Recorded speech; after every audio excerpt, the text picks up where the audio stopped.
News all India 2012 সাল থেকে এই নিউজ অল ইন্ডিয়া চলছে, আমিও দেখছি।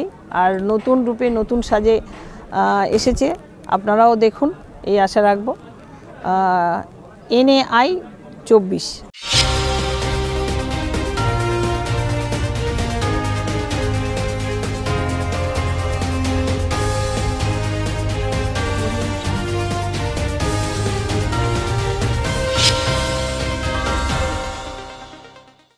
নমস্কার, নিউজিল্যান্ডের পর্দায় আপনাদের স্বাগত। আপনাদের সঙ্গে আমি অর্পিতা। শুরু করছি আজকের বিস্তারিত খবর। তৃতীয় দফায় সারা দেশের সঙ্গে এ রাজ্যেও 4টি লোকসভা কেন্দ্রে ভোট সম্পূর্ণ হলো আজ। বিকেল 5টা পর্যন্ত 4টি কেন্দ্রে গড় ভোটের হার 73.93%।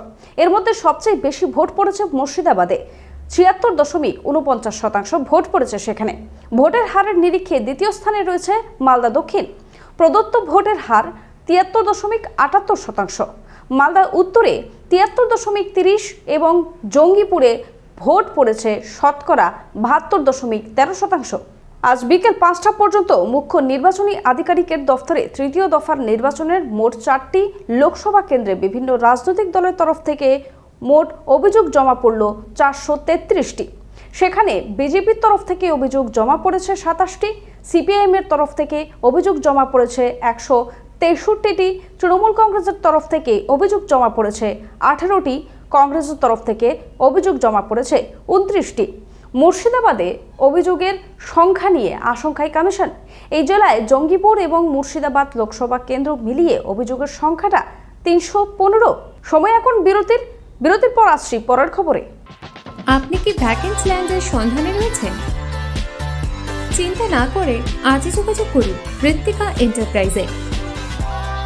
আমরা রুবি হসপিটালের 3 কিলোমিটার থেকে 12 কিলোমিটারের মধ্যে ল্যান্ড সেল করি। ভ্যাকেন্সি ল্যান্ডের দাম 80,000 থেকে 2,70,000-এর মধ্যে। তাহলে আর দেরি কেন, আজই চলে আসুন আমাদের অফিসে।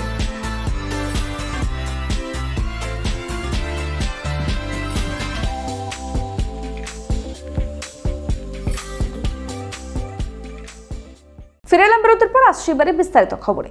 আজ লোকসভা নির্বাচনের তৃতীয় দফার ভোটে নিজের ভোটাধিকার প্রয়োগ করলেন প্রধানমন্ত্রী নরেন্দ্র মোদী। আহমেদাবাদের নিশান হারায় সেকেন্ডারি স্কুলে ভোট দেন প্রধানমন্ত্রী। তাকে সেখানে স্বাগত জানান কেন্দ্রীয় স্বরাষ্ট্রমন্ত্রী তথা গান্ধীনগরের বিজেপি প্রার্থী অমিত শাহ। নরেন্দ্র মোদীকে মিথ্যে গুরু বলে কটাক্ষ করলেন আজ মুখ্যমন্ত্রী মমতা বন্দ্যোপাধ্যায়। বিজেপি নাকি এখন কুলে পানি না পেয়ে গ্রামে গ্রামে মিথ্যে কথা লিখছে। এক তো সংবাদ মাধ্যমের মধ্যে দিয়ে মিথ্যে মিথ্যে প্রচার করছে। আমি এত বড় মিথ্যেবাদী প্রধানমন্ত্রী কোথাও দেখিনি। বাচ্চারা যদি অন্যায় করে মা তাকে বকে দেয়, পরে আবার আদর করে দেয়। কিন্তু দেশের প্রধানমন্ত্রী যদি মিথ্যে কথা বলে তাহলে তাকে কি করতে হয়? তাকে ভোটটা না দিয়ে তার পার্টিকে ভোটটা বন্ধ করে দিতে হয়। আর এই দেশ থেকে যাতে আর কোনোদিন প্রধানমন্ত্রী না হতে পারে তার জন্য বিচার করতে হয়। গ্রামে গ্রামে নাকি লিখছে অন্নপূর্ণা ভান্ডারে 3,000 টাকা দেবে। আমি বলি বেটি বাঁচাও বেটি পড়াও কোথায় গেল? 1 টাকাও দিয়েছ কাউকে? মিথ্যা গুরু, শুধু মিথ্যে কথা বলো। আবার গ্যাসের ছবি এঁকে দিচ্ছে, দিয়ে বলছে বিনা পয়সায় গ্যাস। আগের বারে ইলেকশনেও বলেছিল বিনা পয়সায় গ্যাস কেউ পান, তার মানে ওটা হচ্ছে গ্যাস বেলুন। প্রধানমন্ত্রী গ্যাস বেলুনের থেকেও বড় গ্যাস বেলুন। সময় এখন ছোট্ট একটি বিরতির পর ফিরে আসছি পরের খবরে। আরজু মানেই আপনার মনের মতো ফার্নিচার। আসুন দেখে নিন আপনার পছন্দ অনুযায়ী অফিস বা ঘর সাজানোর জন্য নতুন ডিজাইনের ফার্নিচার। ডিজাইনেবল সোফা, আলমারি, ড্রেসিং টেবিল, অফিসের জন্য রকমারি চেয়ারের সাথে দোলনা, বিভিন্ন রকম ডিজাইনেবল ফার্নিচার। তাহলে আর দেরি না করে চলে আসুন আরজুতে। 74 রাজডাঙ্গা গোল্ড পার্ক, কলকাতা 700107।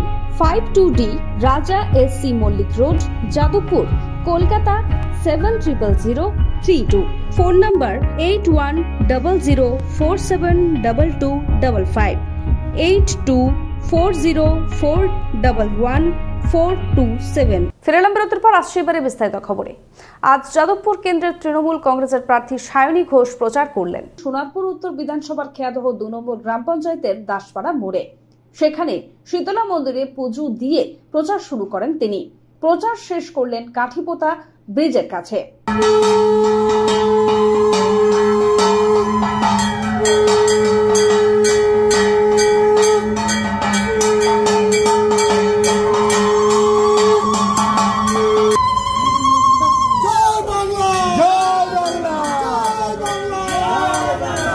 সায়নী ঘোষের প্রচারে বিপত্তি ঘটে। প্রচারের মাঝে ঘটে বিপত্তি। একজন মহিলা ছুটে গিয়ে সায়নীকে বলতে যান যে আমার বাড়ির যাতায়াতের যে রাস্তা সেটা আটকে দিয়েছে কিছু মানুষ।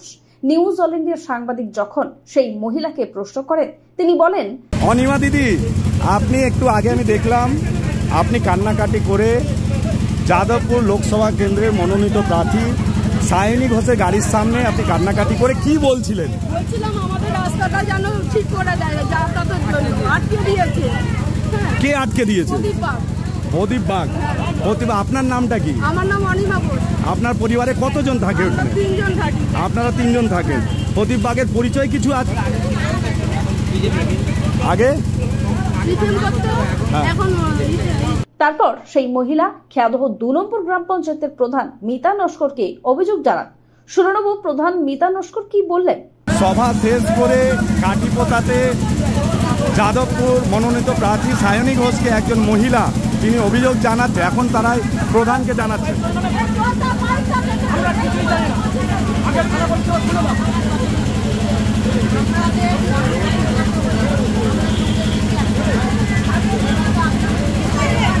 ম্যাডাম, একজন মহিলা অনিমা বোস তিনি অভিযোগ করছেন যে ওনার বাড়ি যাওয়ার যে রাস্তাটা আছে সেটা কিছু স্থানীয় লোক তার পরিচিতি উনি দিচ্ছেন, রাজনীতির পরিচয় আছে, তারা আগে সিপিএম করতো, এখন বিজেপি করছে, তারা তার পথ আটকাচ্ছে। সেক্ষেত্রে আপনি কি বলবেন? আপনি তো গ্রাম পঞ্চায়েত প্রধান, আপনি এই ব্যাপারে কি বলবেন? ওনার অভিযোগটা আপনি শুনলেন, আমি একটু আগে ক্যামেরা বন্দি করেছি, আপনি অভিযোগটা শুনেছেন, কি বলবেন এই ব্যাপারে? আমাকে অভিযোগটা ওনারা বলেছেন, কিন্তু আমি যেটা দেখলাম এটা 3 নম্বর ওয়ার্ডে, তার মানে আমি খেয়াদহ 2 গ্রাম পঞ্চায়েতের প্রধান, এটা 3 নম্বর ওয়ার্ডের কেস।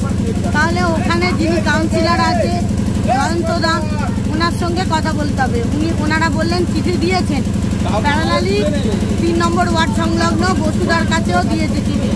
তা আমরা দেখছি বসুদা আমি কথা বলে জয়ন্তদার সঙ্গে কথা বলে যাতে ওদের ব্যাপারটা মেটানো যায়। তার মানে আপনার অঞ্চলে নয়, এটা খেয়াদহ 2 নম্বর অঞ্চলের ব্যাপার নয়, এটা হচ্ছে 3 নম্বর রাজপুর সোনারপুর 3 নম্বর ওয়ার্ড, যেখানে পৌরপিতা রয়েছেন জয়ন্ত সেনগুপ্ত। তাহলে আপনি তাকে সাহায্য করবেন যে জয়ন্ত সেনগুপ্তর সাথে বলে যাতে ওনারা বাড়িতে যাতায়াত করতে পারে। ধন্যবাদ। আমরা কথা বলছিলাম খেয়াদহ 2 নম্বর গ্রাম পঞ্চায়েতের প্রধান মিতা নস্করের সাথে। এরপর আবার ওই মহিলা যেখানে মিছিল শেষ হয় সেখানকারই গ্রাম পঞ্চায়েতের সদস্যা ববিতা মণ্ডলকে অভিযোগ করেন। তিনি কি বললেন শুনে নেব। একটি মহিলা একটু আগে আপনাদের মনোনীত প্রার্থী সায়নী ঘোষকে অভিযোগ করেছে যে এখান থেকে একটি রাস্তা আছে যেটা ব্যবহার করতে দিচ্ছে না, সেটা কি আপনি জানেন? হ্যাঁ, এই বিষয়টা আমি শুনেছিলাম, কিন্তু ওটা হচ্ছে ওয়ার্ডে পড়ে, মানে পঞ্চায়েত মধ্যে পড়ে না, ওটা 3 নম্বর ওয়ার্ডের মধ্যে পড়ে। ওখানে কাউন্সিলরকে জানানো হয়েছে, এখানেও জানানো হয়েছে, এবার বলছে ওনাদের কথা হয়েছে, এবার বাকিটা তারপরে আচ্ছা, তার মানে আপনি বলতে চাইছেন এটা আপনার অঞ্চলের অধীনে নয়, এটা 3 নম্বর ওয়ার্ডের বাসিন্দা। সময় এখন ছোট্ট একটি বিরতির পর আসছি পরের খবরে। গাড়ি চালানো শিখতে চান? দীর্ঘ 24 বছর ধরে সরকার অনুমোদিত স্কুলে মহিলা এবং পুরুষদের গাড়ি চালানো শিখিয়ে এবং ড্রাইভিং লাইসেন্স দিয়ে রোজই রোজগারের সুবন্দোবস্ত করে দেওয়া হয়। এক্ষুনি চলে আসুন সরকার অনুমোদিত নস্কর মোটর ট্রেনিং স্কুলে, তেলচলার থানার সামনে, ভিআইপি নগর এবং Ajoy Nagar, মুকুন্দপুরে।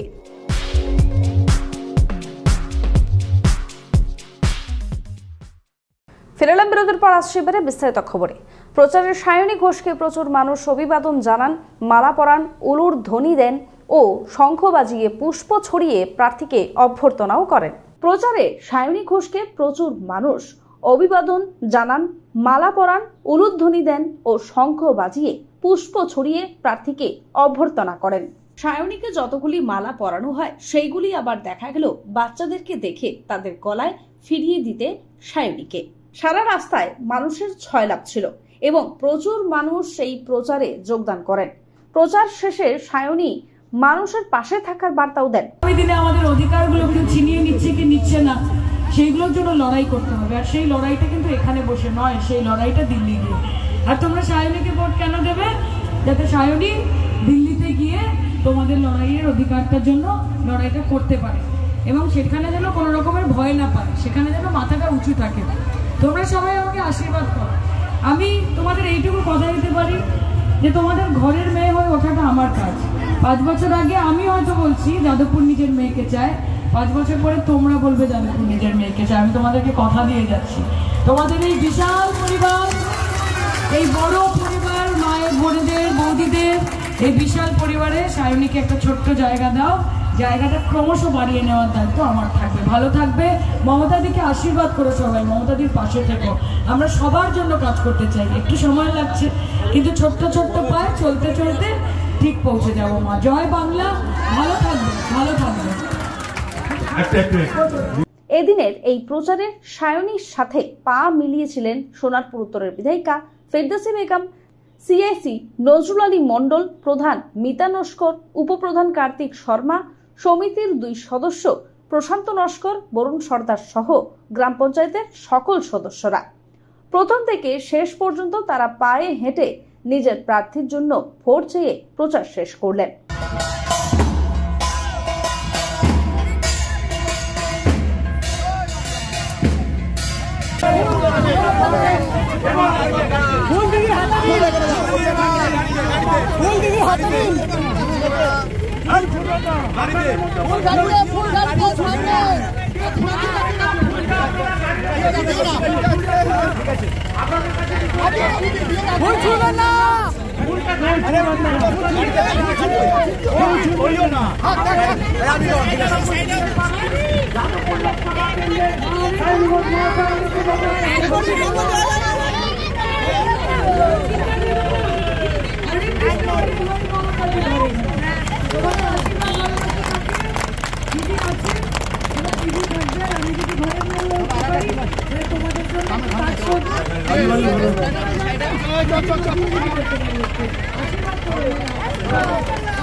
Chief executive editor Shankar সিনহার report, news all India.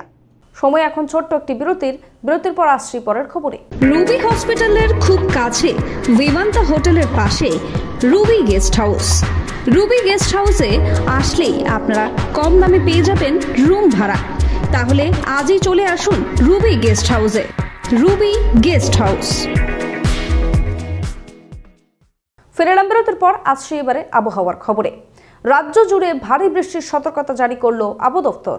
Paschimbanga south বেঙ্গলের সব জেলাতে thunderstorm, lightning, rain with gusty wind, কোথাও কোথাও 40 to 50 কিলোমিটার পার আওয়ার, কোথাও কোথাও 50 to 60 কিলোমিটার আওয়ারের সতর্কতা দেওয়া হয়েছে এবং অরেঞ্জ সতর্কতা। এবং 40 থেকে 50 কিলোমিটার হচ্ছে গ্যাঞ্জেটিক ডিস্ট্রিক্টগুলো, মুর্শিদাবাদ, হাওড়া, হুগলি, নদিয়া, কলকাতা, এবং অন্যান্য যে জেলাগুলি মানে কোস্টাল এবং উত্তরের জেলাগুলিতে 50 থেকে 60 কিলোমিটার বেগে ঝড়ের গতি হতে পারে। আর হেভি রেনেরও সতর্কবার্তা দেওয়া হয়েছে, সেটা হচ্ছে আপনার Jhargram, east and West Medinipur এবং সাউথ 24 পরগনা, এগুলি সমস্ত অরেঞ্জ সতর্কতা দেওয়া হয়েছে। খবর এখনকার মতো এই পর্যন্তই। দেখতে থাকুন নিউজ অল ইন্ডিয়া। খবর মানি আমরা। শুভরাত্রি।